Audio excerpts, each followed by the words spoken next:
Chapter 29, start with the curtsy and finish with the thread. Miggery Sal's luck continued. On her first day on the job as a castle servant, she was sent to deliver a spool of red thread to the princess. Mind, said the head of the servant staff, a dour woman named Louise. She is royalty, so you must make sure you curtsy. How's that? Shouted Meg. You must curtsy, shouted Louise. Gore, said Meg. Yes, ma'am.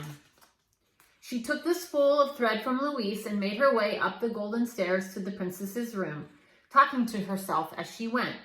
Here I am, off to see the princess, me, Miggery Sal, seeing the princess up close and personal-like. And first off, I must curtsy because she is royalty. At the door to the princess's room, Meg had a sudden crisis of confidence. She stood a moment, clutching the spool of red thread and muttering to herself. Now, how did that go? She said. Give the princess the thread and then give her a curtsy? No, first the curtsy and then the thread. That's it. Or that's right, that's the order. Start with the curtsy and finish with the thread. She knocked at the princess's door. Enter, said the pea. Meg, hearing nothing, knocked again. Enter, said the pea, and Meg, still hearing nothing, knocked yet again. Maybe, she said to herself, the princess ain't home. But then the door was flung wide, and there was the princess herself, staring right at Miggery Sal. Gore, said Meg, her mouth hanging open. Hello, said the pea. Are you the new serving maid? Have you brought me my thread? Curtsy I must, shouted Meg. She gathered her skirts, dropped the spool of thread, stuck out a foot, and stepped on the spool, rocked back and forth for what seemed like quite a long time, both to the princess and the rocking Meg, and finally fell to the floor with a Miggerish thud.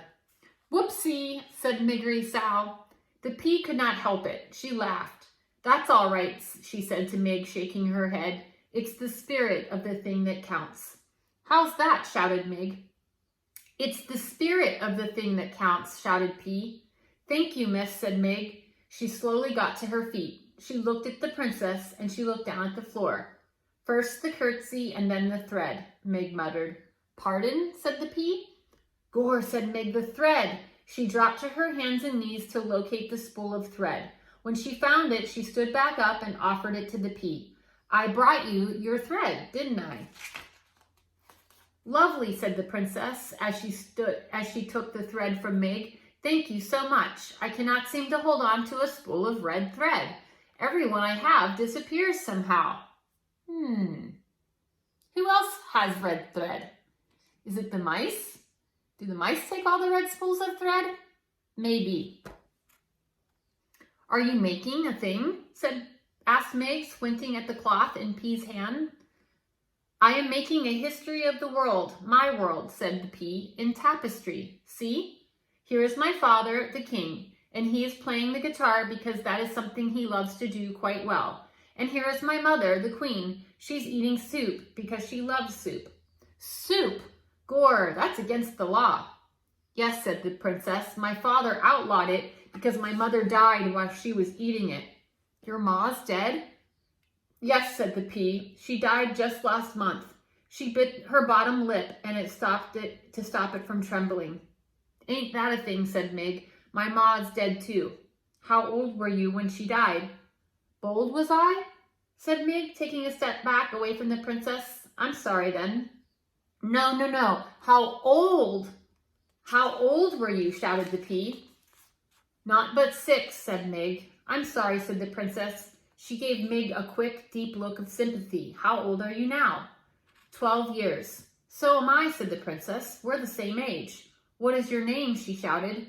Miggery Sal, but most just call me Meg.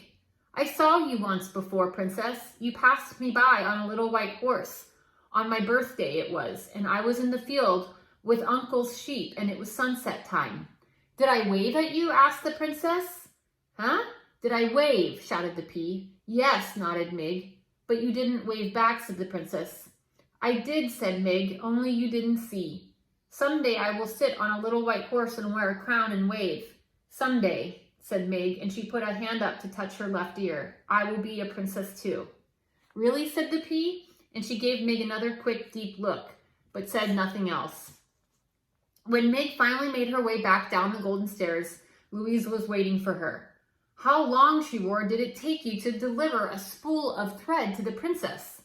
"Too long?" guessed Meg. "That's right," said Louise, and she gave Meg a good clap to the ear. "You are not destined to be one of our star servants. That is already abundantly clear." "No, ma'am," said Meg. "That's all right, though, because I aim to be a princess." "You, a princess? Don't make me laugh." This, reader, was a little joke on Louise's part, as she was not a person who laughed, ever. Not even at the notion, as ridiculous as Megarry-Sal becoming a princess. And here's the photo of when she fell, when she was giving the spool of thread.